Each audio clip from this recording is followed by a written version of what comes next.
Storm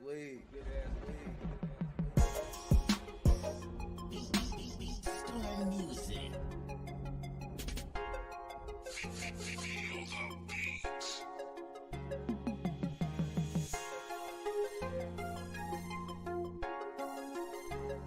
This is Beat Storm music.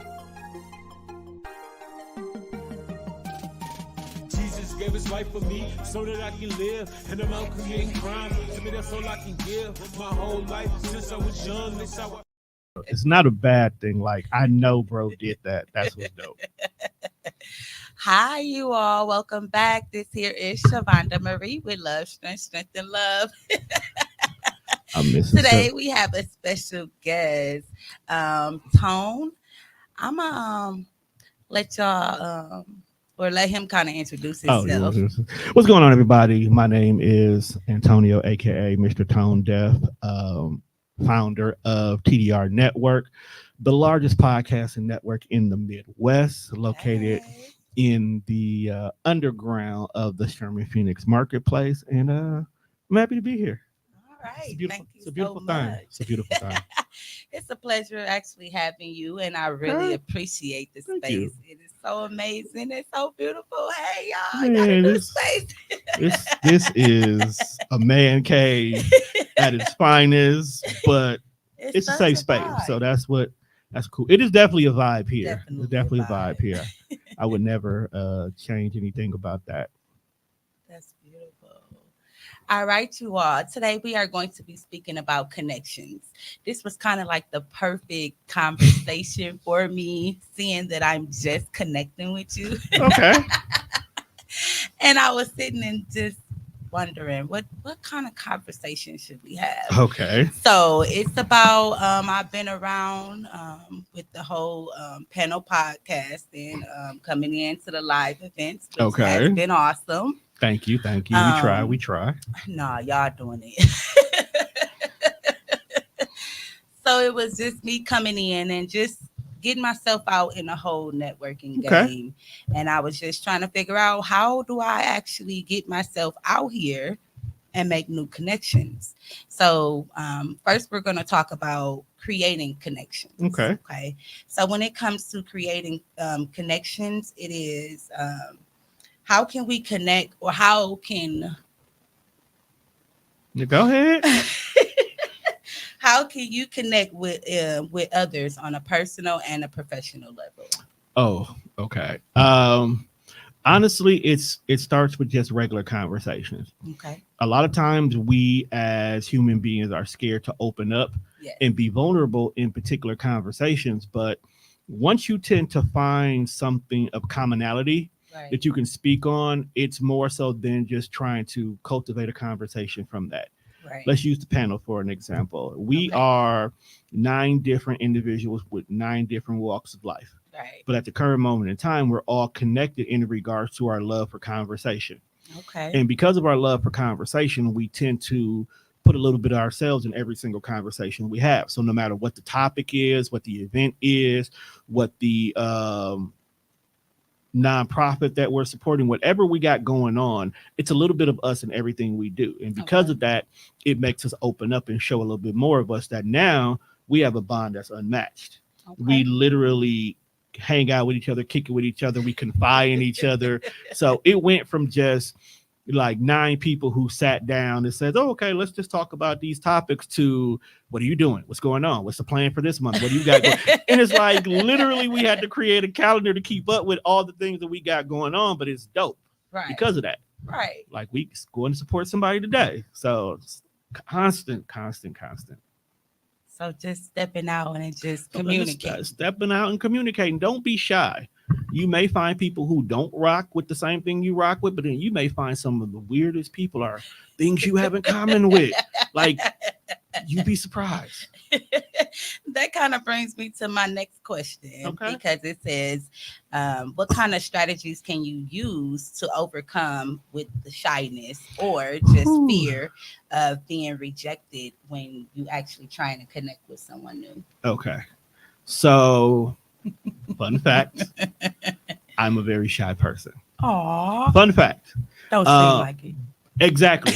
And that's why that's why I led with that, because this question is perfect for a person like me. You just got to do it sometimes. Like when you learn to accept the fact that rejection is normal, Right. it's going to happen. People are going to pull back on something that you said or you did because you're either stepping into their comfort zone and their boundaries, Right. or they're going to step into yours. So you have to understand that people are going to not want what you want or talk the way you want to, or speak the way you speak. And rejection is not a bad thing. Sometimes it's a Right. great time to pivot. Maybe it's a different way you need to approach a situation, or maybe this is just not the person you need that type of connection with. You know what I'm saying? So I don't love ever it. take it the wrong way. And I think that's the problem that we as people take. Like we don't want to be rejected, because to feel rejected gives us that feeling of being unloved. But that's not really what rejection is. It's just like rejection is really like not right here, not this way. Literally.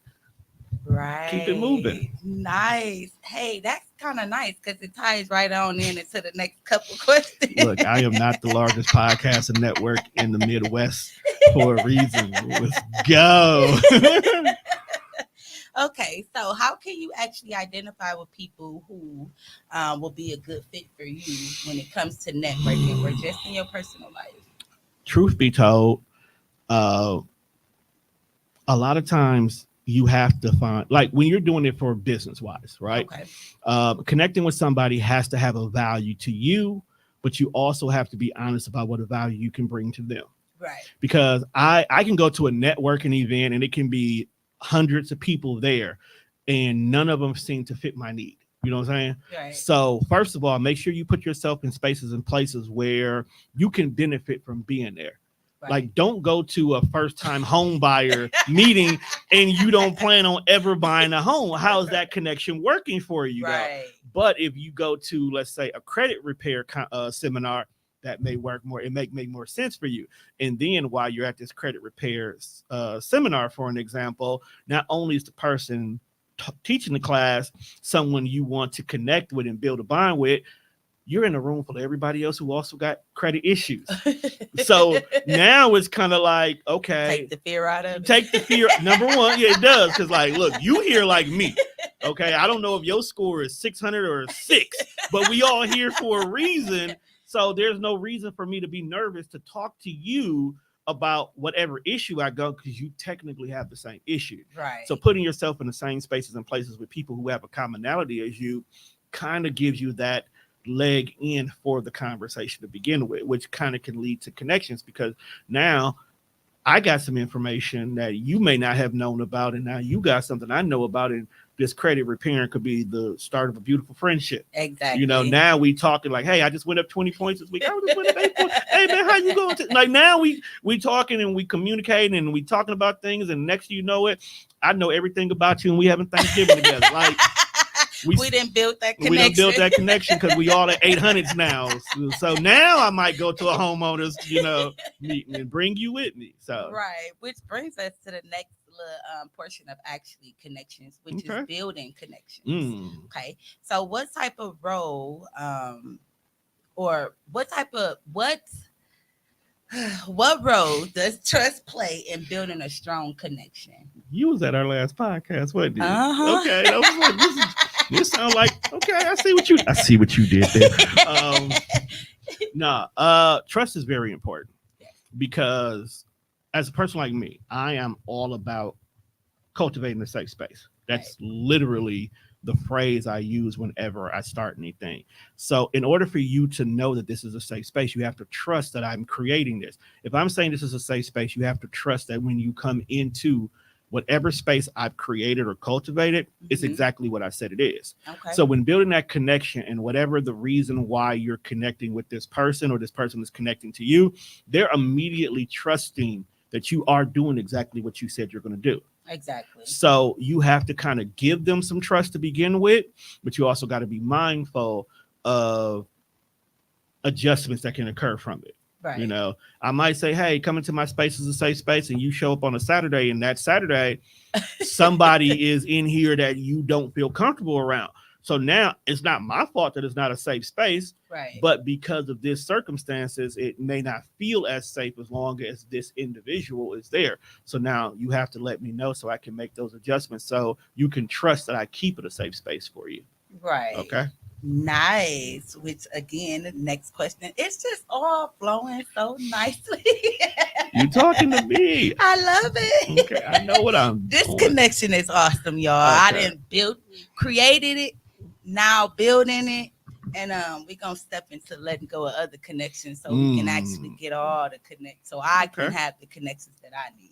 Okay. Okay. So, what are some efficient ways to, some effective ways for you to actually deepen an existing relationship or a connection? Show up. Okay. Number one. Don't overpromise. Don't overwhelm. Don't overachieve. Okay. Okay. Stay within the realm of what you are capable of being able to do.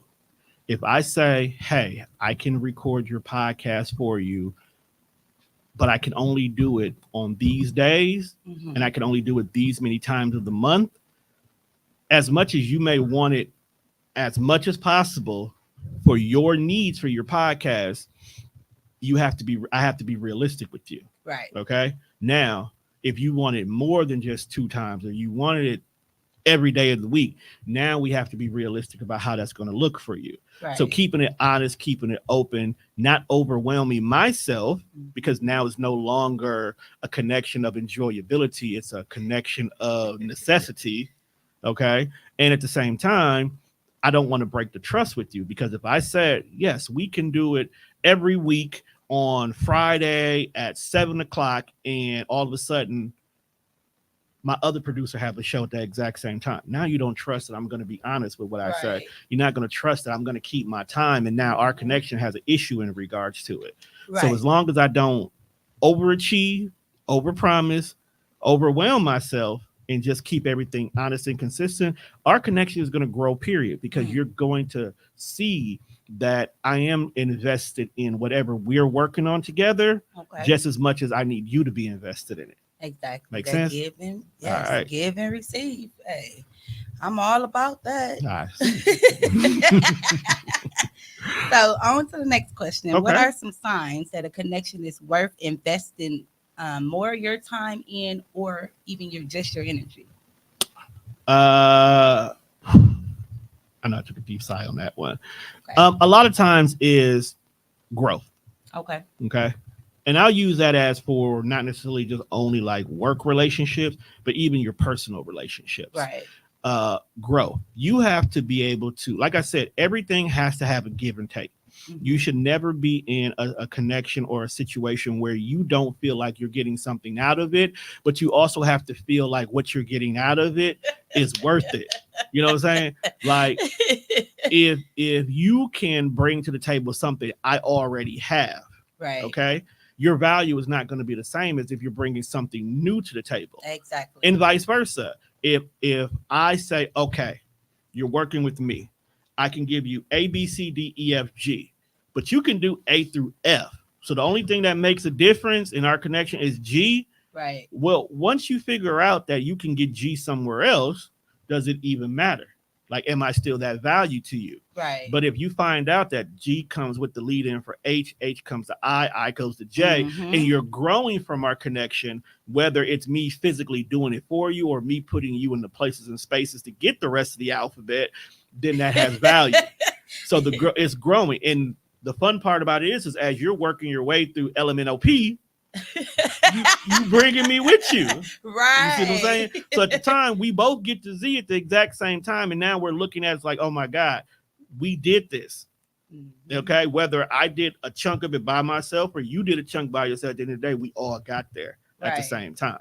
So that's what makes a connection worth investing in. Oh, love it. I love it. Okay. This connection gonna be nice, y'all.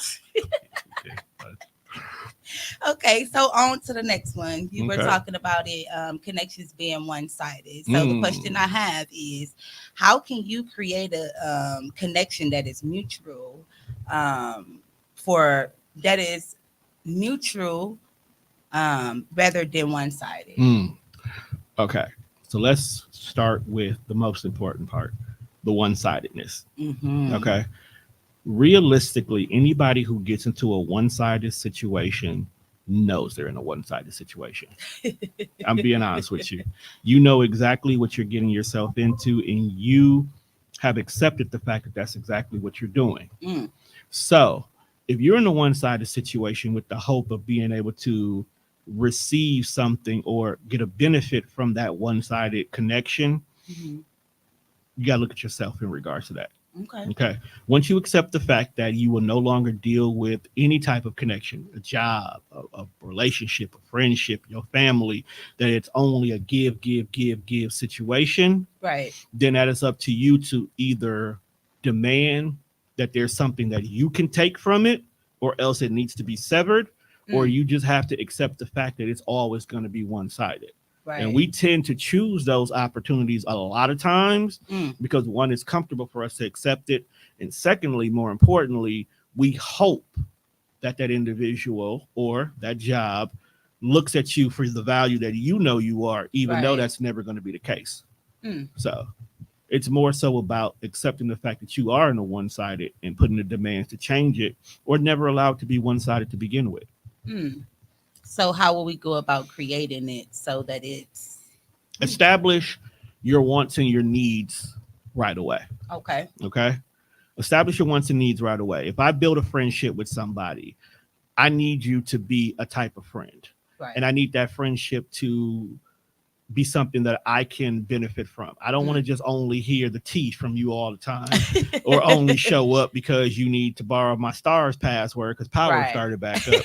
No, I need it to be like, hey, bro, you got to come up off that Disney one too because I got kids, you know. Right. So that's just a funny joke because that's exactly how. Funny part is me and my friends all share subscriptions, so that's hilarious. I even said that to begin with. No, but I also at the same time we need to have a communication. Right. So I do have some friends where if you were on the outside looking in, you can perceive it as one-sided because the surface level shows a lot of give, give, give. But the Okay. thing about it is the intangibles is what's being received. Right. The motivation, the vulnerability, the safe space, the emotional availability, all of that is being received. Right. So the intangibles to somebody on the outside looking in make it seem like it's one-sided, but in actuality, it's both ways. Right. I'm getting what I need as they're getting what they need. And we've had a conversation to understand, I see what you're doing, and this partnership is phenomenal, but I can't give you the way you're giving. Okay. But I'm like, okay, the business is still growing. Right. The success is still there.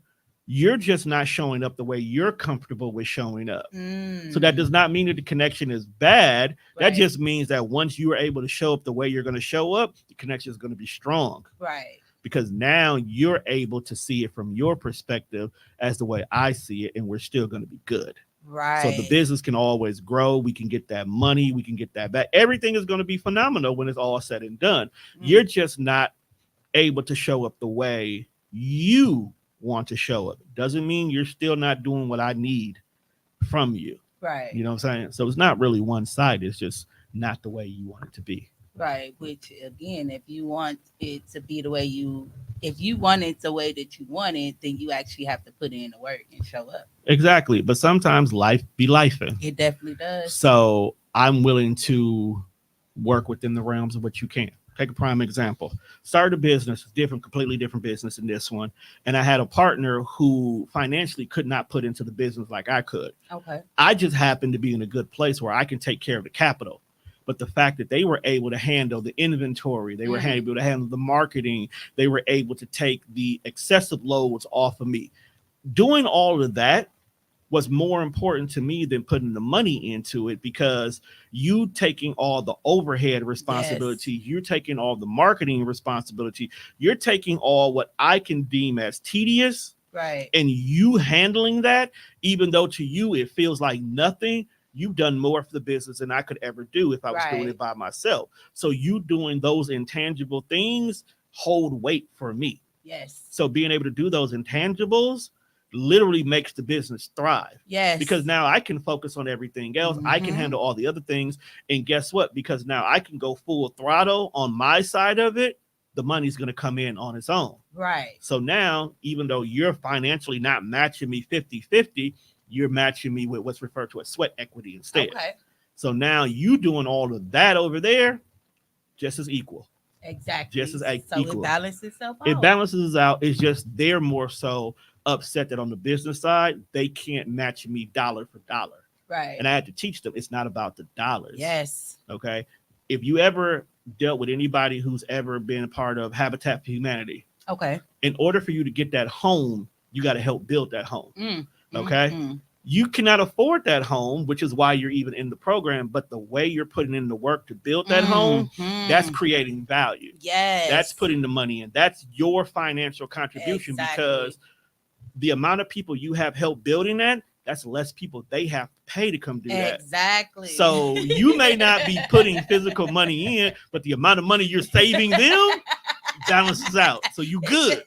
You good, my guy. You put your 30K in. Exactly. You just, and more importantly, because of the work you've done, you care about that connection more. Exactly. So we go back to the Habitat for Humanity situation. You helped build this house.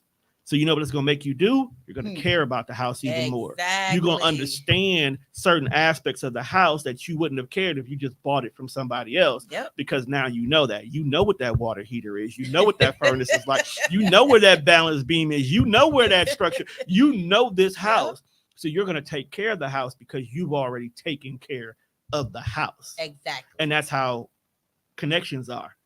So if you're a person who did all the behind the scenes thing, you did all the marketing, you did all the intangibles, you covered all the overhead, you're going to care more about that business than if all you did was came in and threw money on the table. Exactly. You see what I'm saying? Yes. So again, it's not always about the money. It's other ways. Everybody play their part. They do. Mean, you can't play your role or give in financially. Give your time in. Exactly. Learn new things and make the business thrive. Big facts. All righty. So wrapping it all up, you guys, a couple more questions, but we're ending this with letting go of connections. Okay. So how do you know when it is time for you to let go of a connection? I'll use a job as an example. Okay. What makes you want to leave a job? They underpay you. Okay.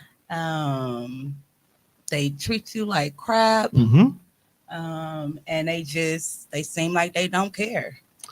You just named every single reasons why a person should sever a connection, whether it's family, friends, relationship, job.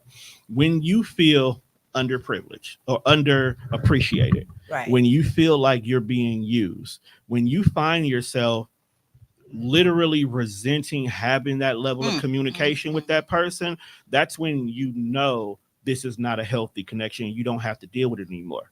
Now, we as human beings, we tend to have this internal conflict of happy versus history. Right. Okay. So a lot of times we'll stay connected to something that we're not happy with. We're not feeling fulfilled. We're not feeling satisfied, but we're still here dealing with it. Right. Because we have this history. Exactly. And you should have left a long time ago.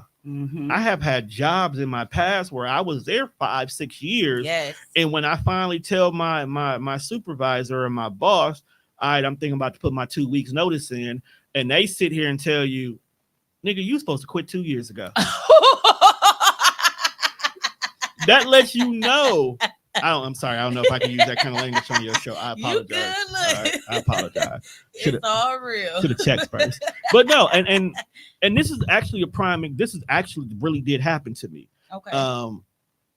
It was a point in my career, in my business, where this was growing, but the demand of my job was taking up too much time where I hit a ceiling. Right. And so I'm overworked, I'm overwhelmed. And it's not that I didn't like the job. I love my job. I love my job. I love my team. I loved everything about it. But my supervisor, who was damn near like my buddy, knew, like, you just going through the motions at this point in time. You just here because you using this money to fund that business. And she even said, when I finally put my 2 weeks in, and I put it in because believe it or not, I was going back to school. Okay. And the position I was in, I couldn't stay in that role and still go to school because I had a very strict schedule, demanding schedule. So I had to switch to another department. Okay. When I switched to the other department, I said, I'll gladly come back over here to this department, but I need these requirements. They was like, yeah, we're not going to give you those. You're gonna start here. You've been in this department too long. I don't think you could do this anymore. We're going to start you at square one. I spent 2 weeks at square one. And I sat here to myself, I don't like this. I don't want to do this. I hit my old supervisor up and said, I'm about to put my 2 weeks in. And she told me before I even put it in, you were supposed to quit 2 years ago. You were supposed to quit 2 years ago. And she said, and I'll take fault in that because I put you with me. And I knew when you were with me, you were going to stay comfortable. Yep. Because history over happiness. Yes. And that's really what it boiled down to. So when I realized the history was no longer a factor, because I didn't know the team, I didn't know the people over there, I didn't care. It was now just happiness. It was like, Let it go. I'm out. I'm out. I'm out. Let it go. I'm out. And it's crazy because I kind of do miss the job, but I won't go back. Aww. I won't go back. Not even part-time. I won't go back because it's not the same. Okay. And that's, I don't know if this is one of your questions, but this is going to be a sliding question. It's going to be a sliding answer for an unrealistic question. Going back to a previous connection that you severed is never going to be the same type of connection. It was definitely it was a question. I know it was in there. So I'm just going to go ahead and roll into that for you. It's not going to be the same. So whether you go back to an old job, whether you go back to an old relationship, whether you go to an old friendship, it's not going to be the same because that history and that reason why the connection was broken is going to play a factor. Right. I'm a Sagittarius. Okay. So one of the things about us is we put a pin in anything we do. Okay. And we can go off and we can be gone for long periods of time. And when we come back, we'll pick up with whatever we're dealing with or whatever connection we have as if none of that time has ever passed. But the thing about it is where we were at when that pin was put will make a difference of how we come back to that. Okay. So if I put a pin in our friendship because you were overstepping some boundaries in that moment, okay, I'm still going to look at you as a boundary stepper. Okay. So unless we have that conversation and you rebuild that trust that you understand why I stepped away to begin with, you're still going to be a boundary stepper. We're still going to be friends and we're going to be great, but you're not going to be allowed in those spaces and places. Right. Same thing with a job. I give you an example. When I was 15 years old, I worked at Chuck E. Cheese. Okay. It was my summer job. Okay. And when school started back up and my mom realized that sports and my grades and everything was being affected, she told me I had to quit the job. All right. Summertime came back around the following year. I happened to be taking my brother up there because he wanted to play and talk to boss. It's like, hey, can I have my job back? She was like, sure. Came back to the job. Job didn't feel the same. It didn't feel the same. Even though I was damn near in the same role I was with, and a lot of people I was working with was the same people I was with, the job didn't feel the same. The needs didn't feel the same. The demand didn't feel the same. The movements didn't feel the same. Nothing about it felt the same because I was there the first time because it was fun. Right. I was there the second time because I didn't want to be broke. So it didn't feel the same. You know what I'm saying? Right. Like it's not fun anymore. It's I'm here. I don't need the money. I just didn't want to be broke. Right. So when it realized, I got something else I can do where this same paycheck can be gotten by doing something different, I quit. The job didn't feel the same. It didn't. It just didn't feel the same. I mean, it's always good to learn them new talents, though. Right. You know, just like people. They here for a season, just to teach us something. Reasons and seasons. Reasons and seasons. So, yep, you definitely tap into it. Another question was, what are some healthy ways to end a connection? Okay. So you kind of pushed into that with the job. No, it works. Let's go a little bit personal into like family and friends. Right. Communication is always important. Okay. I say that 97% of relationships that have those double digits behind them, Mhm. is usually because of healthy connections. It's not because gender roles. It's not because sex. It's literally communication. Right. Okay. And even when ending situations, communication is still good to sever the connections for everybody to still learn and grow. Um, if me and so since I've been doing this business, right? Okay. I've had multiple different. I have plenty shows that have came and gone. Some of them because life was life, and other ones because we just didn't have a good experience. But what I would always do is I would have a communication with anybody that has a show. Okay. So if it's not working out, we collectively can talk about what didn't work, where the problem lies, where things are, because sometimes we don't understand we have a problem until we're told we have a problem. Exactly. You know, I am a talker. Okay, that's you can see I'm a talker, right? So sometimes I can tell a lot about my life without telling anything about my life, and some people might not be okay with that. So I'm building a show, and we talking, and next thing you know, here we are 2 hours later, and we said a lot, but we also said a bunch of nothing too. So that can make that person not ever want to do the interview with me again. Exactly. But if you sit here and tell me, it's like, yo, man, that was a great conversation, but you tend to have a habit of running on and doing this and doing that, and it's like, okay, I get it. If I'm never on your show again, I still walked away with learning. I need to work on getting to the point sometimes, and whatnot. But it's not a bad thing. I always, Definitely even with not. relationships, like Mhm.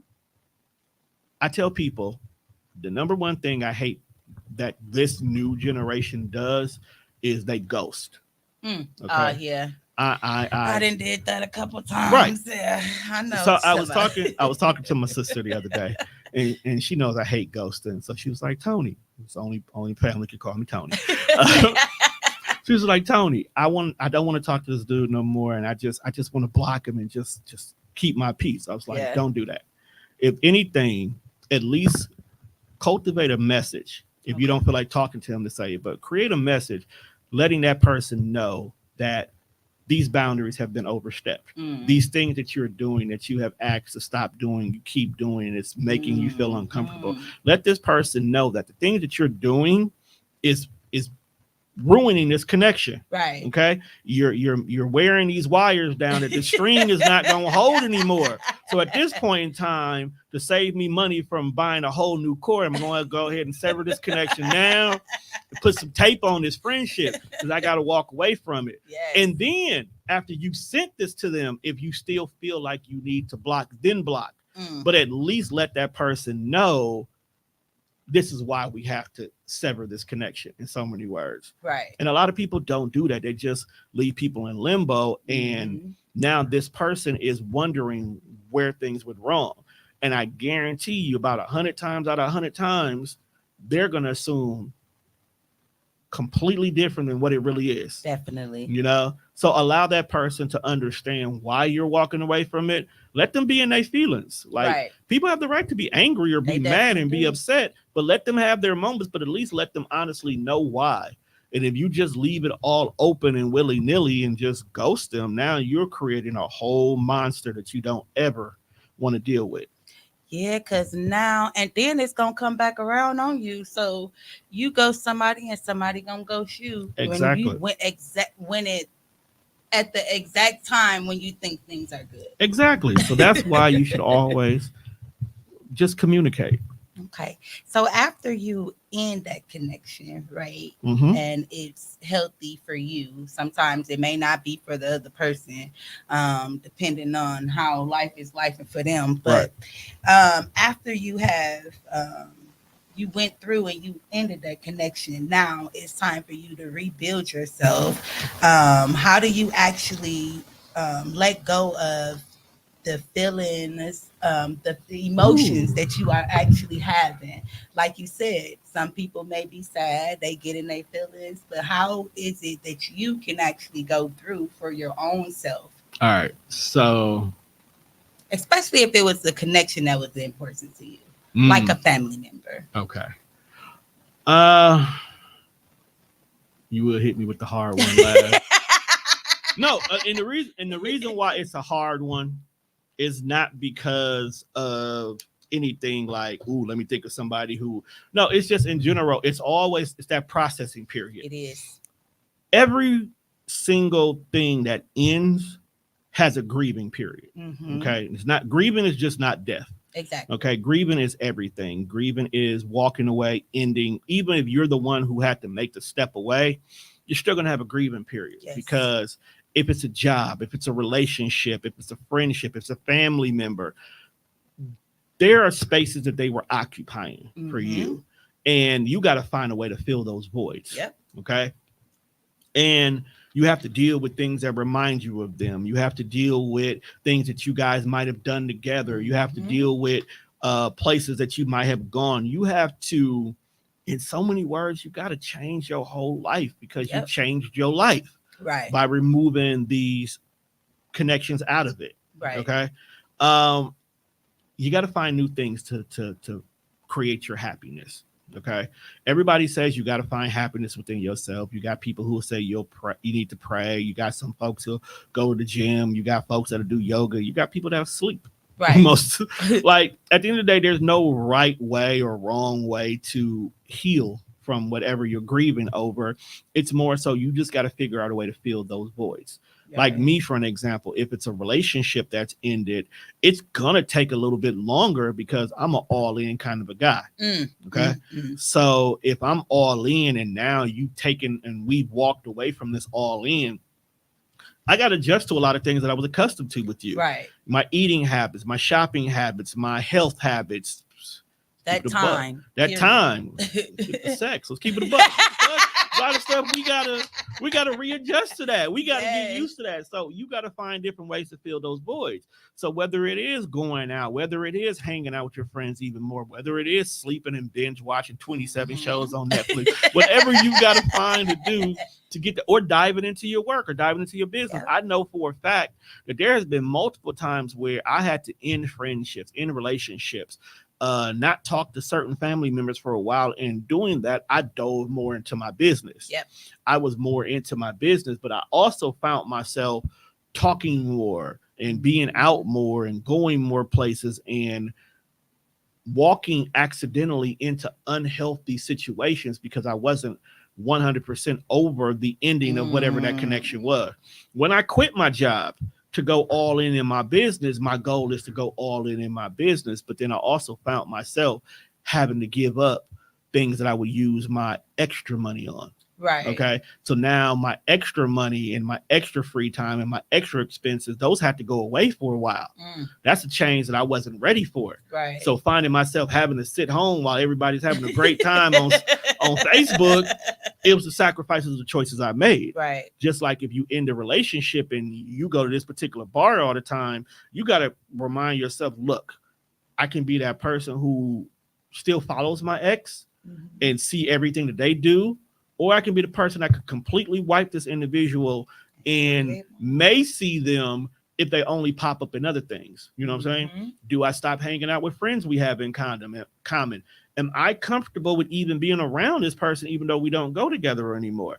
These are things that you got to work out and grieve through whenever you end those type of connections. And it's not easy for everybody. Not everything is easy to get over. Exactly. You know? Yeah, it's that time. It's a process. It is. A lot of the process is not the same. All American facts.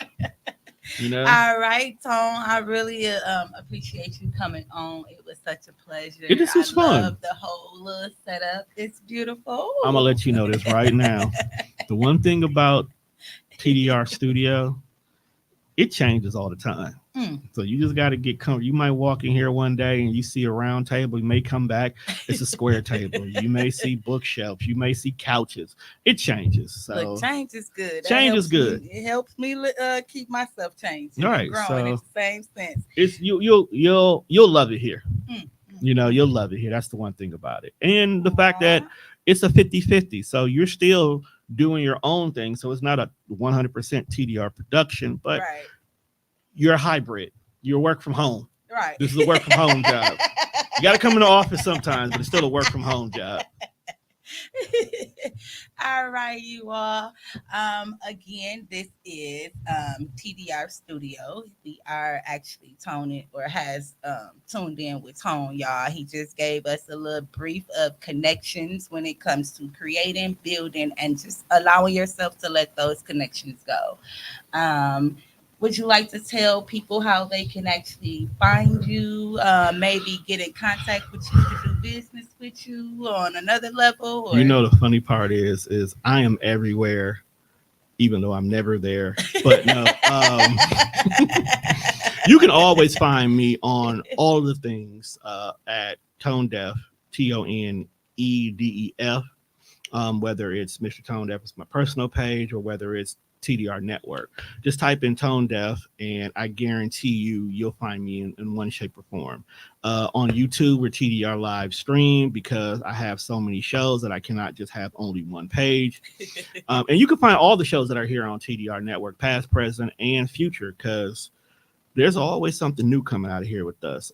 You definitely want to make sure you follow the panel, I was which just is the about panel to say, don't MKE. forget the I piano. gotta do them. You want to follow the panel MKE because we're doing a lot of things. We are everywhere. For an example, because I don't know how soon you plan on dropping this episode, but as of August 24th, I am hosting a poetry set called Words Have Meaning, where I'm highlighting some of my favorite poets.